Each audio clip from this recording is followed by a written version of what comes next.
Jadi, pada pertemuan kali ini kita akan membahas tentang portofolio manajemen.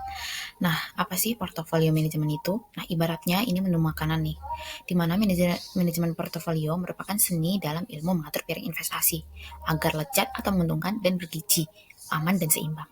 Nah, adapun tujuan dari manajemen portofolio yang pertama yaitu return, yang dimana return ini mengejar keuntungan maksimal, sedangkan risk yaitu meminimalkan risiko, dan yang ketiga yaitu rebalancing, dimana ini menyesuaikan komposisi saat pasar itu berubah. Nah, untuk selanjutnya itu ada jenis-jenis manajemen portofolio. Di sini ada 3. Yang pertama ada konservatif, moderat, dan agresif. Nah, konservatif ini berfokus pada keamanan modal dan pendapatannya tetap. Contohnya seperti giro atau tabungan, deposito, emas, dan obligasi pemerintah. Lalu untuk moderat atau menengah itu digunakan untuk mencari keseimbangan antara risiko dan return, yang dimana jenis ini itu contohnya seperti obligasi korporasi, reksadana campuran, dan pendapatan, serta blue chip. Lalu untuk yang terakhir agresif itu berfokus pada pertumbuhan jangka panjang yang mengejar return yang tinggi dan siap akan risiko yang tinggi juga. Contohnya itu ada saham, reksadana saham, kripto, dan forex. Untuk materi selanjutnya akan dilanjutkan oleh teman saya. Selanjutnya adalah proses dalam portofolio manajemen. Penentuan tujuan investasinya itu berdasarkan risiko, kebutuhan likuiditas, dan jangka waktu.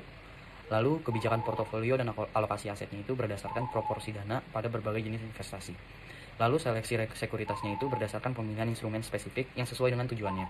Dan yang terakhir itu monitoring dan evaluasi itu berdasarkan untuk mengukur dan mengevaluasi kinerja portofolio dengan menggunakan Sharpe ratio atau total risiko, Treynor ratio atau risiko pasar, dan Jensen's alpha atau nilai tambah.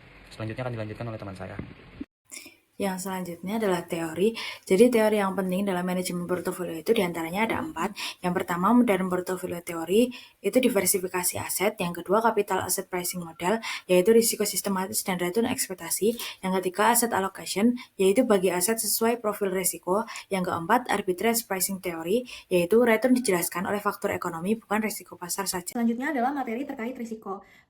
Risiko ini ada 2, yaitu sistematis dan unsistematis. Nah, untuk risiko sistematis sendiri yaitu risiko pasar luas seperti resesi atau perubahan suku bunga dan tidak bisa dihindari meskipun portofolionya didiversifikasi.